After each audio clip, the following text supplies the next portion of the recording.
মসজিদে নববীতে আপনি যদি বিশ্বনবীর সালাম দিতে চান, আপনার যেই গেট দিয়ে ঢুকতে হবে, গেটের নাম বাবুস সালাম।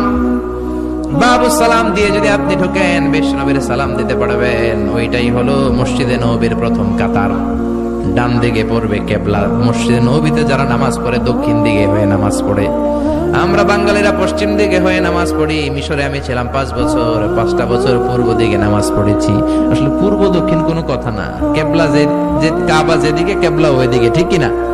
বাংলাদেশ থেকে মক্কা হচ্ছে পশ্চিম দিকে, মদিনা থেকে মক্কা দক্ষিণ দিকে, মিশর থেকে মক্কা মানে কাবা পূর্ব দিকে। এই জন্য তারা পূর্ব দিকে হয়ে নামাজ পড়ে। বুঝতে পেরেছেন?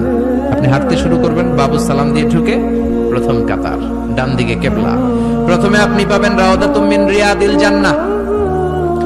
পুরো মসজিদে নববীর কার্পেটের কালার লাল, কিন্তু রাউদাতুম মিন রিয়াদিল জান্নাহর কার্পেটের কালার হলো সাদা। ছোট্ট একটু জায়গা। বিশ্বনবী বলতেন, মা বাইনা মিম্বারি ওয়া বাইতি রাউদাতুম মিন রিয়াদিল জান্নাহ।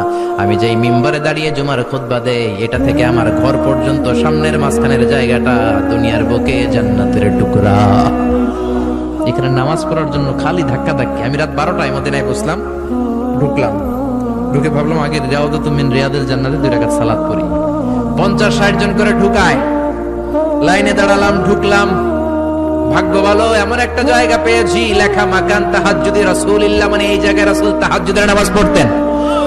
আল্লাহর শুকরিয়া আদায় করে 2 রাকাত সালাত পড়ে আবার প্রথম কাতারে ঢুকে গেলাম। এবার বিশ্বনবীর সালাম দেওয়ার পালা। হাঁটতে লাগলাম সবার সাথে। রাউদাতুম মিন রিয়াদিল জান্নাহর পরে ছোট্ট একটা জায়গা, এই জায়গায় সাইয়েদনা ঈসা আলাইহিস সালাম দুনিয়াতে আসার পরে, দাজ্জালকে হত্যা করার পরে 40 বছর দুনিয়াতে থাকার পর যখন ইন্তেকাল করবেন, বিশ্বনবীর বাম হাতের এই পাশের জায়গাটাতে ওনার সেখানে কবর দেয়া হবে। সুবহানাল্লাহ, ছোট্ট একটু জায়গা, কবর দেয়া হবে সেখানে। হাঁটতে লাগলাম, এরপরে বিশ্বনবীর কবর, লেখা মুহাম্মদ রাসূলুল্লাহ সাল্লাল্লাহু।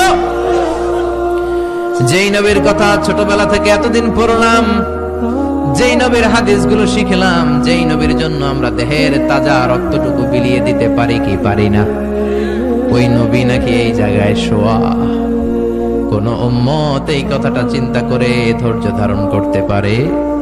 নিজেকে সামলে রাখতে পারে না, বুক ফেটে কান্না আসে, চিৎকার দিয়ে নবীরে ডাকতে মনে চায়, কিন্তু ডাকা যাবে না, কারণ লেখা লা তারফাউ আসওয়াতাকুম ফাওকা সাউতিন নবী। খবরদার, এটা নবীর দরবার।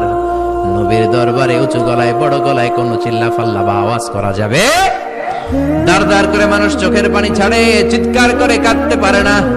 বিশ্বনবীরে চিৎকার করে ডাকতে মন চায়, ডাক দিতে পারে না, চোখের পানি ছাড়ে। আর বিশ্বনবীর সালাম দেয়, সামনের দিকে হাঁটে। বিশ্বনবীর কবরের পরে সাইয়েদনা আবু বকরের কবর, তারপরে সাইয়েদনা ওমরের কবর, তারপরে যেই দরজা দিয়ে বের হবেন দরজাটার নাম হলো বাবুল বাকিয়া। এই দরজা দিয়ে বের হলেই সামনে মাকবারাতুল বাকি, বিশ্বনবীর পারিবারিক কবরস্থান। চিল্লায় বলেন আল্লাহু আকবার। এজন্য লা তারফাউ আসওয়াতাকুম ফাওকা সাউতিন নবী। খবরদার, নবীর কণ্ঠের চাইতে যাতে তোমাদের কণ্ঠ বড় না হয়। নবীর দরবারে বেয়াদবের মতো উঁচু গলায় কথা বললে আমলগুলো বাতিল করে কে? এরপরে আল্লাহ বললেন, ও ঈমানদারেরা শোনো শোনো, ইন্নাল্লাযীনা ইউনাদুনাকা মিন ওয়ারাইল হুজুরাতি আকসারুহুম লা ইয়াকিলুন। যারা বিশ্বনবীর হুজরাখানার বাইরে থেকে বেয়াদবের মতো নবীরে ডাকে, ওরা বেআক্কেল। ওরা কি? আকসারুহুম লা ইয়াকিলুন, মুখ মাফি, আকল নাই। বনু তামিম গোত্রের লোকেরা ছিল বেদুইন, সভ্যতা, শিক্ষা, সংস্কৃতি কোনো কিছুর টাচ পায় নাই। আইসাই ডাকতে শুরু করছে, ইয়া মুহাম্মদ, ইয়া মুহাম্মদ উখরুজ ইলাইনা। ও মুহাম্মদ, বাড়ি আছো নাকি? বেরো বেরো। ও মুহাম্মদ, বেরো। এটা আপনার বন্ধুর বাড়ি না, এটা আপনার দোস্তের বাড়ি না, এটা আপনার বেয়াইয়ের বাড়ি না, এটা আপনার কলিগের বাড়ি না, এটা হলো বিশ্ব নবীর বাড়ি। ঠিক কিনা?